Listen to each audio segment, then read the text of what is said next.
আটোয়ারীতে রাস্তার কাজে অনিয়ম, বালুর পরিবর্তে মাটি। কামরুজ্জামান সাইদ, পঞ্চগড় প্রতিনিধি। পঞ্চগড়ের আটোয়ারী উপজেলায় একটি গ্রামীণ রাস্তা নির্মাণ কাজে গুরুতর অনিয়মের অভিযোগ উঠেছে। স্থানীয়দের অভিযোগ, রাস্তার বেস প্রস্তুতের সময় নির্ধারিত বালুর পরিবর্তে নিম্নমানের মাটি ব্যবহার করা হচ্ছে, যা কাজের গুণগত মানকে প্রশ্নবিদ্ধ করছে। জানা গেছে, বৃহত্তর দিনাজপুর অঞ্চলের গ্রামীণ অবকাঠামো উন্নয়নের অংশ হিসেবে আটোয়ারী উপজেলার ধামর ইউনিয়নের ডাঙ্গিরহাট সরকারি কলেজ সংলগ্ন গুরুত্বপূর্ণ সংযোগ সড়কের উন্নয়ন কাজ সম্প্রতি শুরু হয়েছে, যার ঠিকাদারি প্রতিষ্ঠানের নাম মোহাজ্জামিদুল ইসলাম।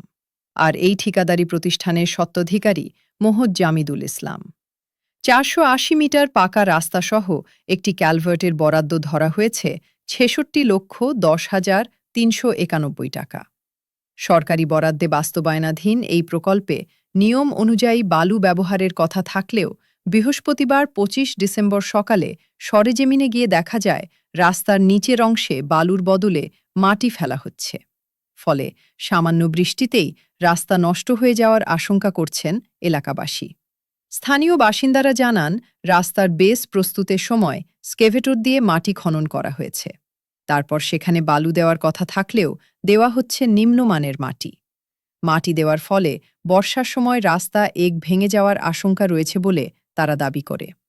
তারা অভিযোগ করে বলেন, ঠিকাদার লাভের আশায় বালুর পরিবর্তে নিম্নমানের মাটি ব্যবহার করছেন, আর সংশ্লিষ্ট কর্তৃপক্ষ বিষয়টি দেখেও না দেখার ভান করছে।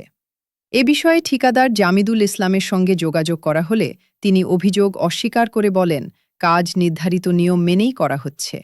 আমি বাইরে